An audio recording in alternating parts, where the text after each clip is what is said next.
My name is Barry Moore, and I'm the director of the National Weather Center and dean of the College of Atmospheric and Geographic Sciences. And we're delighted to have all of you here. This is a very special day for the Weather Center, but also a very special day for myself,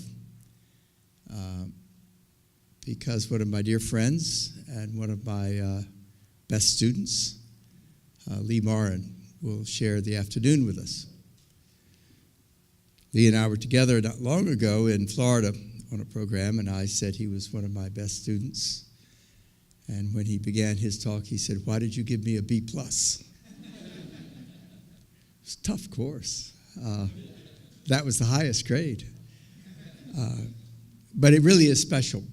And Lee and I had the morning together with Kerry Magruder, who will begin this afternoon's program at Bazell.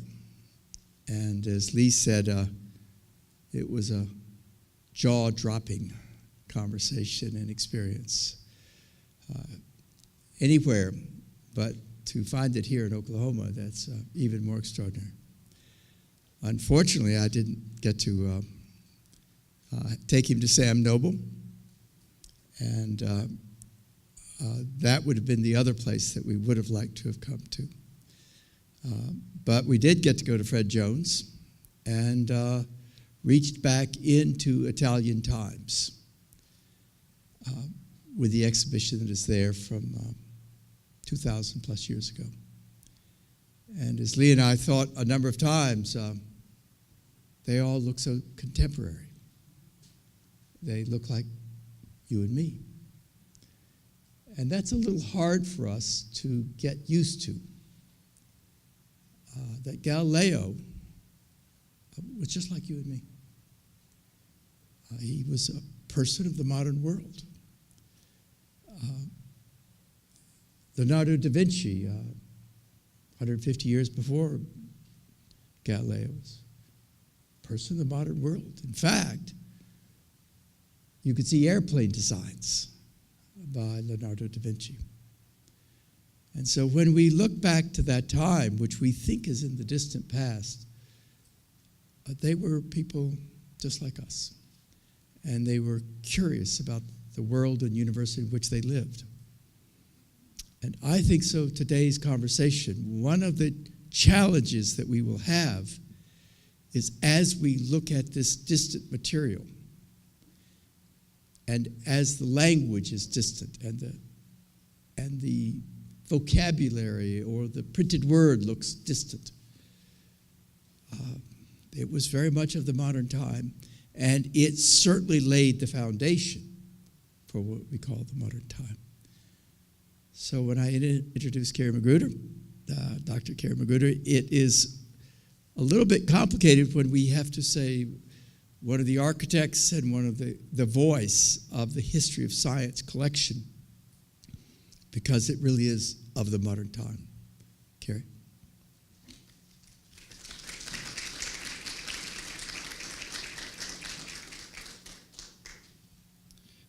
Dean Moore, thank you.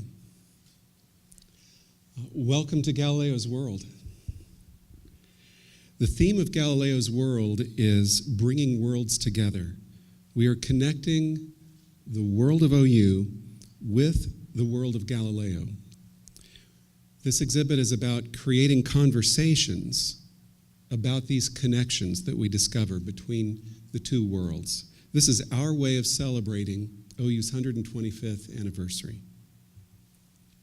So the overall purpose of Galileo's World is to explore connections between the world of Galileo and the world of OU today, between the past, the present, and the future, and across the natural sciences and the humanities. So how did Galileo's World come to be? It began 3 years ago when Barry Moore, Kelvin Drogemeyer, Nancy Mergler, and President David Boren recruited Rick Luce to come to OU. Dean Luce accepted the mission to come to OU to redefine a modern research university library. Now, research universities are often best known for their athletic programs, but as great as Sooner football is, Dean Luce didn't come to OU for the athletics. He came in part, because of the challenges raised by redefining the library, among them the history of science collections. The history of science collections began in 1949 with a gift of 6,000 rare books by Everett Lee DeGolyer, an alumnus of the OU Geology School. Dwayne Roller became the first curator and professor of the history of science. When he retired in 1990, a separate department for the history of science had been created. Marilyn Ogilvie, who I'm delighted, Marilyn, that you're here today. Thank you. Marilyn is a specialist on women in science, and she became curator in 1991. Under her direction, the collections grew to 94,000 volumes before her retirement in 2008. This is the Starry Messenger, the first published report of observations made with a telescope. It made Galileo an international celebrity almost overnight. The OU copy was inscribed by Galileo in the lower right-hand corner. Now, to put this in perspective, an unremarkable copy sold in 2009 for $1.1 million. The OU copy is the only extant copy with Galileo's handwriting. But this is just one of Galileo's books. Very few libraries in the world contain Galileo first editions, or more than one. OU has all 12. Of those 12, 4 of the OU copies contain his own handwriting. The OU Galileo collection suggests the depth of the history of science collections, yet the holdings are also broad, spanning the entire printed record of science in all subject areas, geographical regions, and chronological periods. The second person who made Galileo's world happen is Joe Castiglione, athletic director. When Rick Luce arrived, he wanted to thank Joe Castiglione for helping us acquire a Galileo-related manuscript. This manuscript contains lectures given at the Collegio Romano by Orazio Grassi, one of the leading astronomers in Rome, during the later period of Galileo's telescopic discoveries. The volume is beautifully handwritten, a manuscript of lectures within the Jesuit university, never published and new to scholars. From this manuscript, we learn that Grassi was not afraid to assert that comets are farther away than the moon, as he had done so in print. But what else might he have been teaching young Jesuits behind closed doors? This is the page where Grassi describes Galileo's discovery of mountains on the moon. So not only did Grassi argue in public that comets are farther away than the moon, but he also taught in private the latest telescopic discoveries. The stories of Grassi and Galileo show the power of adopting new methodologies, in this case, mathematical methods, for interdisciplinary questions that were traditionally assigned to other disciplines and resolved by other methods. For both Grassi and Galileo, mathematics was the language of comets. The third person who made Galileo's world happen is Dean Berrien Moore. When he heard Dean Luce's plans to thank Joe Castiglione for the manuscript, his advice was emphatically, make it bigger. And Dean Moore backed up those words by offering to host an exhibition here at the National Weather Center. The National Weather Center is a central partner in OU's research enterprise. So Dean Luce took Berrien Moore at his word and met with Joe to thank him for the manuscript and to announce that the library and the National Weather Center would co-host a Galileo-related exhibit. Joe responded with excitement, encouraging Dean Luce to engage the entire university in a conversation about Galileo and his world. Joe was eager to ensure that every student on campus would hear about Galileo's world, so he offered to host a Stadium Under the Stars event, kind of a family festival meets the medieval fair meets Galileo's world. It's currently scheduled for next August when the stadium renovation is completed. President Boren then weighed in, urging that the Galileo's World exhibition become part of the celebrations of the 125th anniversary of the university. So this is how Galileo's World came to be a bringing together of the world of Galileo and the world of OU in a conversation about the meaning of interdisciplinary connections for a modern research university. Galileo's world is a multifaceted conversation with many diverse participants. Let's take a quick look at the location and exhibits involved in this wide-ranging project. The first gallery to open was Oklahomans in Space here at the National Weather Center, curated by Bill Moore. In this graphics exhibit, Bill explores how Oklahomans have participated in aerospace activities throughout the history of the state.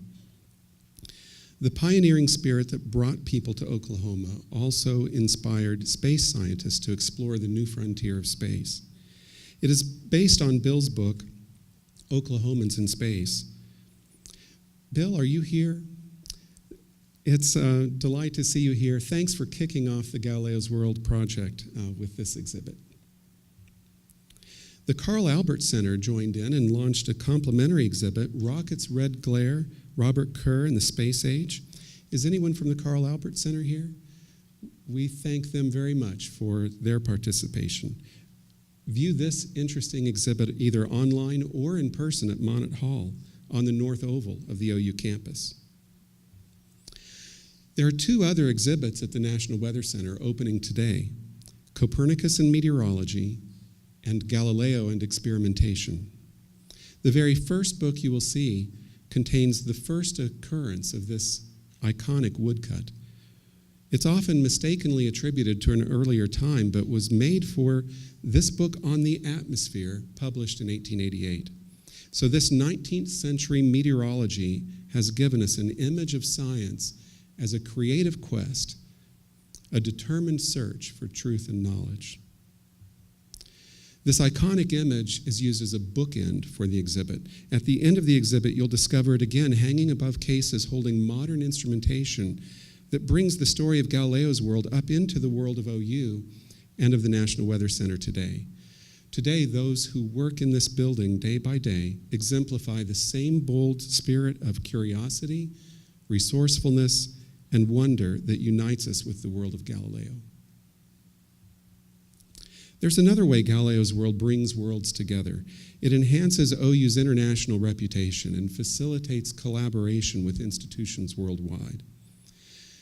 The Museo Galileo in Florence is one of those institutions. It is one of the leading research institutes in the world devoted to Galileo. Here at the National Weather Center, visitors may watch 15 brief, 2-minute, high-resolution tutorials. These expertly crafted videos include animated explanations of the early experiments with the barometer, thermometer, and air pump. The National Weather Center has the most of all of the locations of the exhibit. The Museo Galileo has provided nearly 40 available in all the different locations. The Museo Galileo has provided a replica of Galileo's thermoscope on display, an ancestor to the thermometer, and a replica of a 16th century polyhedral sundial, which tells the same time no matter which face you read. The Museo Galileo is lending us replicas of Galileo's instruments, including this telescope replica for the Fred Jones and an early Galileo-like microscope replica for the Sam Noble, and Galileo's engineering compass replica for the 5th floor of Bazell Memorial Library. Global partnerships like this one provide unparalleled opportunities for researchers and students at a university like OU. Galileo's world itself is a global event garnering international attention. Innovative scientific instruments, from Galileo's telescope to his thermoscope, seemed almost like natural magic in the ways they opened up new worlds of discovery. Every gallery of the entire exhibition has a special focus that's summed up in a question for reflection.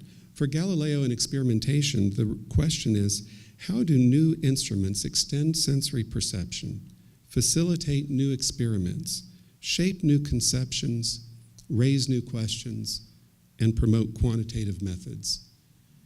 These are questions that continue to be relevant today. Questions like this one prompt reflection on the unifying theme of each section of the exhibit. This book contains the first defense of Copernicus published in England.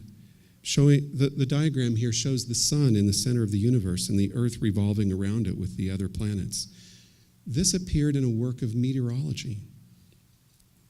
The reflection prompt for Copernicus and meteorology is, how does meteorology facilitate interdisciplinary discovery?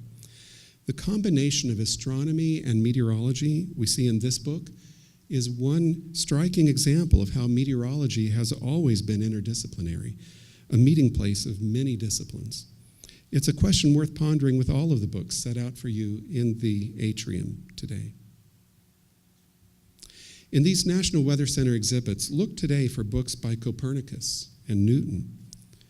3 editions of the published reports of the Academy of Experimentation, which furthered Galileo's own program of research. 2 books display the so-called miracle of Magruder, a great story in the history of meteorology. And there are 2 first editions written by Galileo. Of the National Weather Center exhibits, 3 are open as of today. A total of 5 will arrive in the spring semester. And with the remaining 2 comes another first edition, Galileo's Letter on Sunspots. We'll join the books that are here already. Now, we were thrilled that the Sam Noble Museum quickly joined the Galileo's World effort, offering to sponsor not 1 but 2 major joint exhibitions. Just a year ago, the Sam Noble was awarded the nation's highest honor conferred on museums and libraries for service to the community. This book is the most important early natural history of the Americas. Hernandez spent a decade with the Aztecs in central Mexico. Galileo and his colleagues published it in 1651. This book brings together the New World and the world of Galileo. How many Native American and Hispanic students and friends of OU appreciate that the natural knowledge of the natives of central Mexico was so important to Galileo and his generation? Dr. Menard will say more in just a few minutes, but some of my favorite books are on display now in this exhibit at the Sam Noble. The Sam Noble exhibit will change over winter break. Galileo and microscopy will run for the spring semester. Galileo became famous for the first publication of observations made with a telescope, but shown here is the first publication of observations made with a microscope. It was published by 2 friends of Galileo using an instrument that Galileo himself fashioned and gave to them. Only 6 copies of this document are known. The OU copy will be the centerpiece of the Sam Noble display next semester. In just a few weeks, we will open an exhibit at Headington Hall on Galileo and sports. What would Coach Galileo say? We think every visitor will understand why Bob Stoops would want him on staff. We're delighted that an exhibit will open tomorrow at the Schusterman Library on the OU Tulsa campus.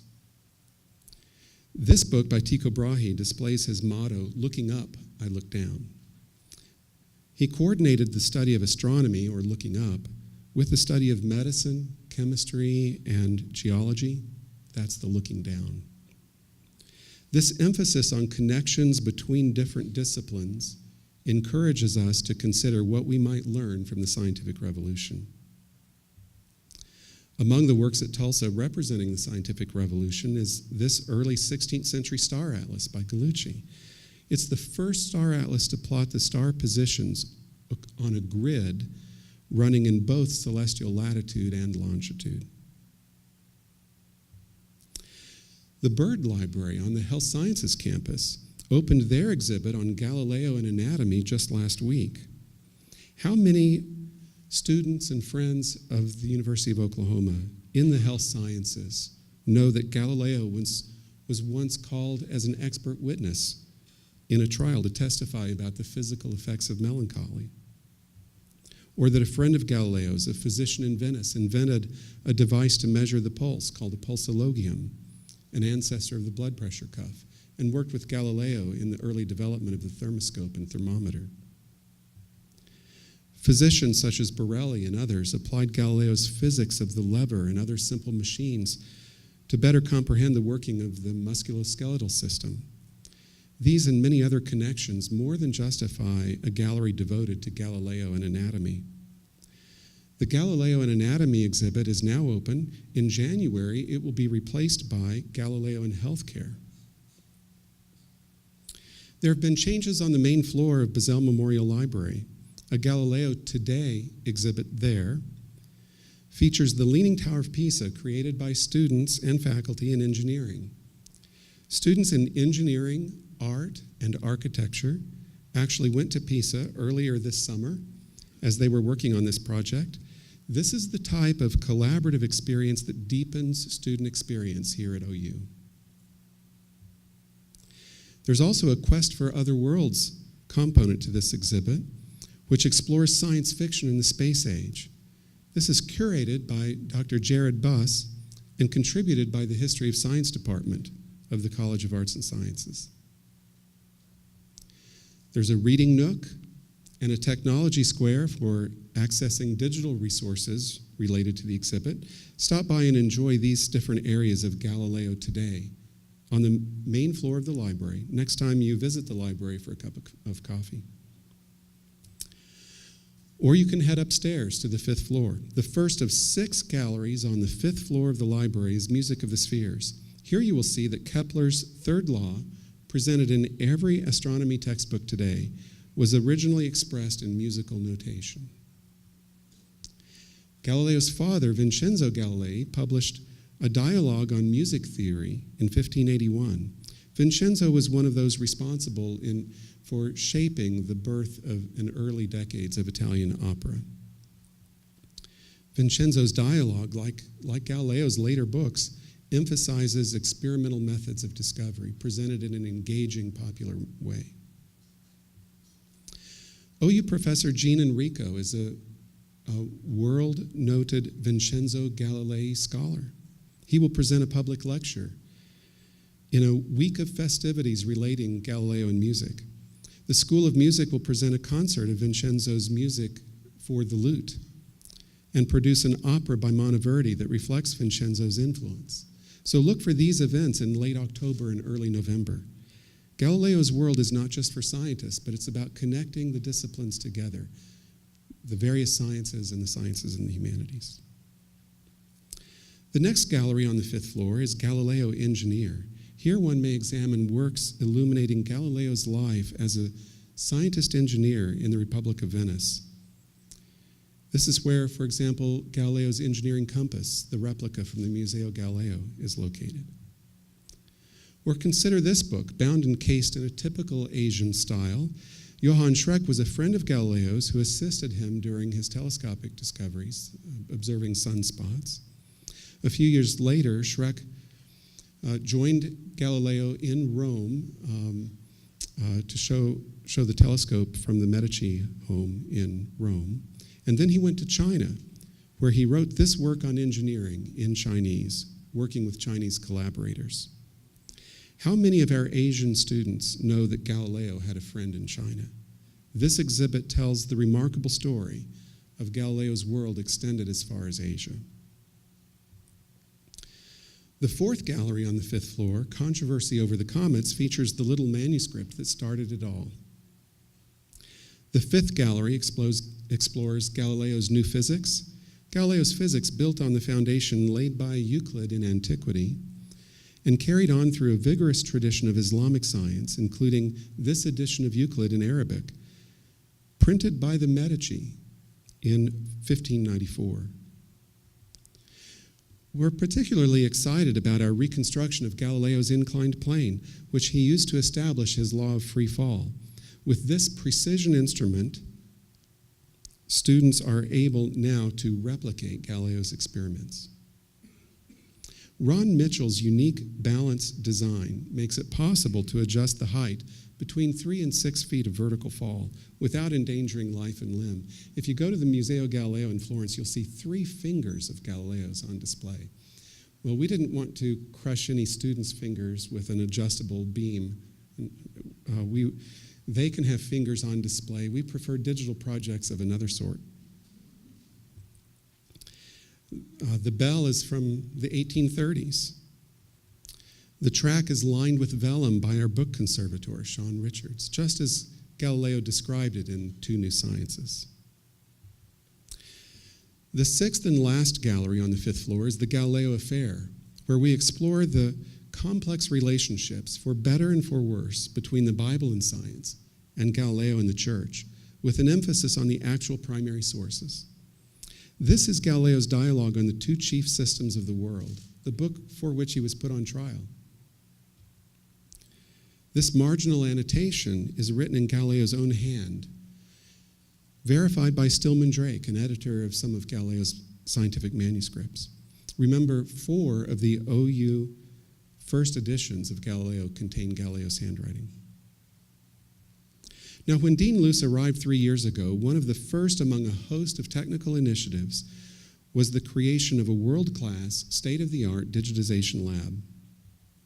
The DigiLab has created an awesome Galileo's World digital library. We have shared several works with the Museo Galileo and other partners in Europe. Every book on display throughout the entire exhibit will become available in the digital library.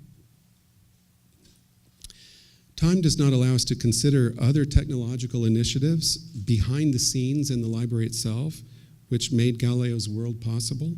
A few are a new repository development team, an exhibition website team, an exhibition preparation lab, the conservation lab, new navigation technology, and there are others. Each of these are new initiatives under Dean Luce that embody a new mode of library service for the university, and each contributed to the Galileo's World project.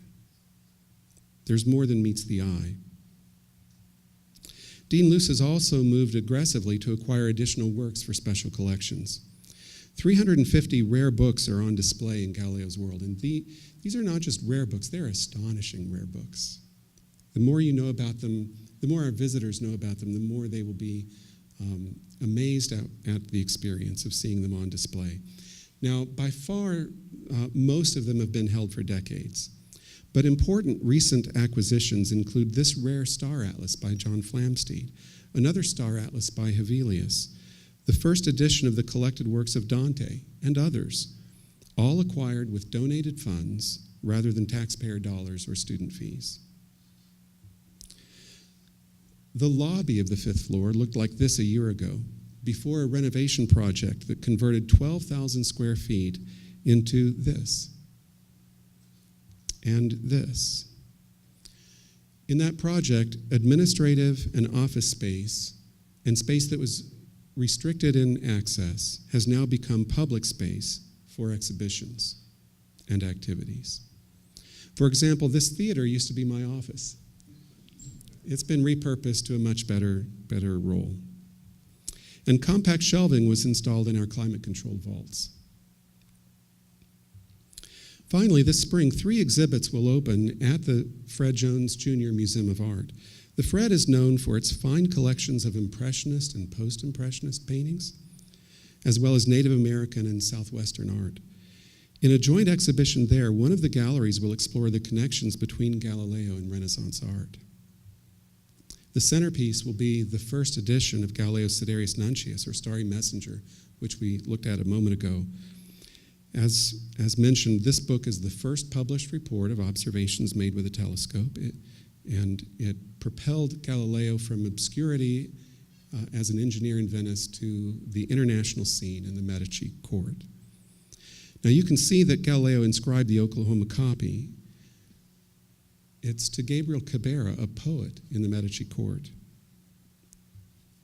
Here, Galileo used the telescope to discover vast numbers of unsuspected stars never seen by the human eye before. And for this reason, one exhibit at the Fred will display all the major star atlases during the period in which the latest science was fused with artistic representations of the sky at night. They're beautiful works. I love these gores designed for a celestial globe. Another page from the Starry Messenger shows that Galileo discovered mountains on the moon. Yet his sensational telescopic discoveries would have been impossible were it not for Galileo's training and experience in Renaissance art. This geometrical drawing demonstrates true perspective and a mastery of light and shadow. This and other similar diagrams in this work were drawn by Leonardo da Vinci. They were the only materials ever put in print by Leonardo during his lifetime. This is a work in the same tradition, roughly a century later, by Sirigati, published in Venice.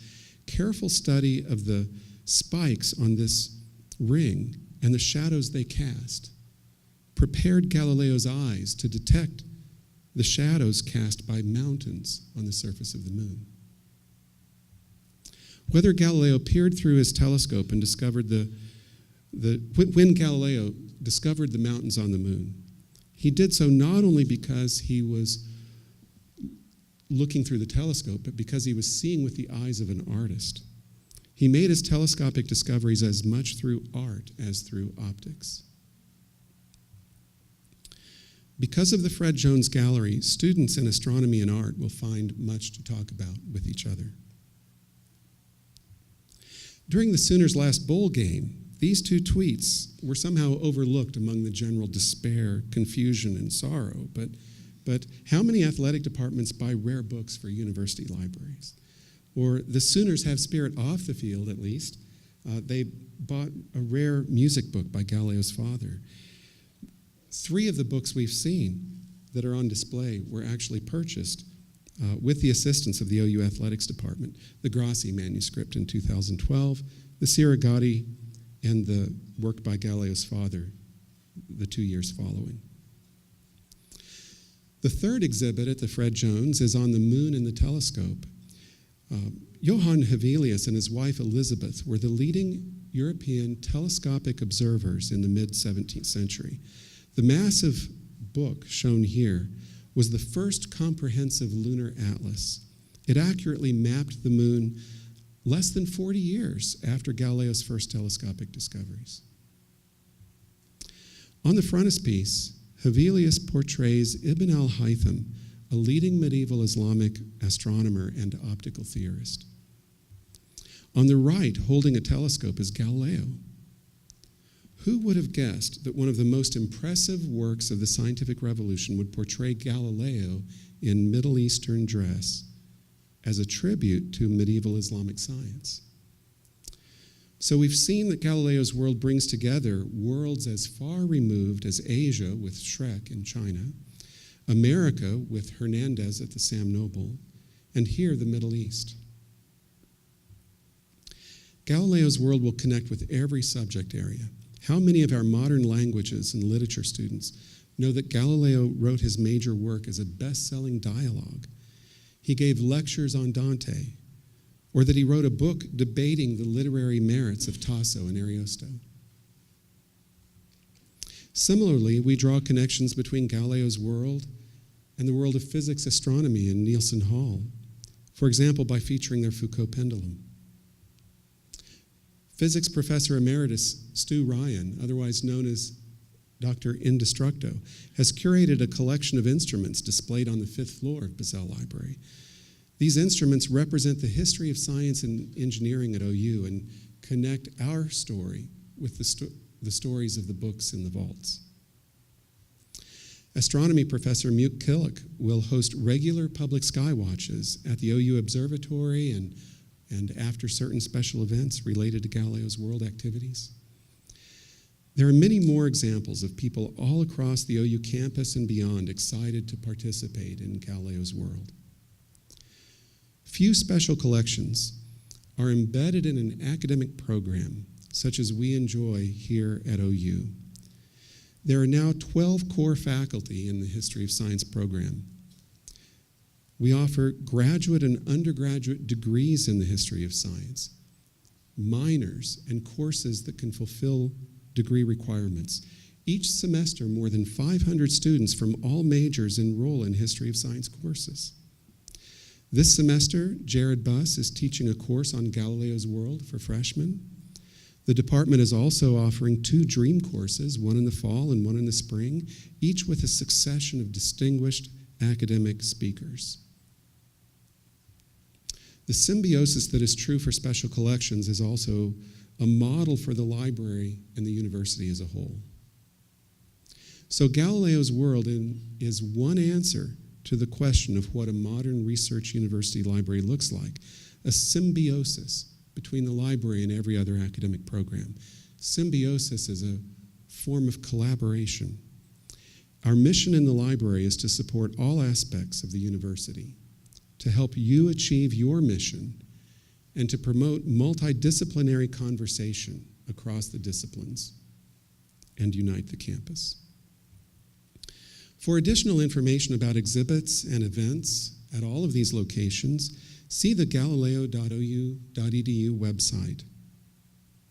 If you scroll down to the bottom of the page, you will find a list of books to put on your reading list and some top 10 lists for different subject areas. Our top 10 lists have something for everyone, we believe. Or, if you're the kind of person that likes to read the manual, download 1,000 pages of good reading for your iPad. Search the iBookstore for Galileo's World Exhibit Guide. It's free and it's designed for educators, group leaders, and individual study. Galileo's World is an exhibition without walls. We've advertised that it will appear in 20 galleries in 7 locations across the OU campuses of Norman, Oklahoma City, and Tulsa. But as we've listed them today, Bazell Memorial Library, we could even list the Tower of Pisa and the Quest for Other Worlds as separate exhibits, but let's tally them up. The History of Science collections, the National Weather Center, 3 now, 2 more in the spring. We could add Science on a Sphere with what they're doing out there in the atrium with that as a separate gallery if we were wanting to expand the numbers, but the Carl Albert Center, the Sam Noble Museum, 1 in the fall, 1 in the spring. Fred Jones with 3 galleries in the spring. Headington Hall coming up later in October. The Byrd Library. The Schusterman Library that opens tomorrow if you're up in that area. Opening reception tomorrow afternoon there. And even the public library in Arezzo is getting into the act, and we're thrilled at how that shows a burgeoning relationship between the Arezzo campus and the community. So the excitement has been contagious, and on this basis, probably we should update our tally. 4 campuses with Arezzo, and that's 10 locations and 23 galleries. But who's to say before this ends? The moral of the story is keep track of galileo.ou.edu and the website and as the place to go to find out what's going on. So in conclusion, the theme of the exhibition is not Galileo himself, and not even Galileo's world in the 16th century and 17th century for its own sake, but how Galileo's world throws a spotlight on the world of OU today and knits us together in a common conversation in a modern university. So when you think of Galileo's world, recall the story of President David Ross Boyd, immortalized in The Planting of Trees and the Sower Spirit of OU. The people of Florence committed to building a cathedral so large it was impossible by any method then known to construct a dome upon it. Yet when the time came, almost miraculously, they found a way to do it. By far the largest masonry dome ever built up to that time. The story of Brunelleschi's dome is like the story of OU. What possibilities lie before us? When we look to Tuscany from Oklahoma, we find a great affinity. Thank you.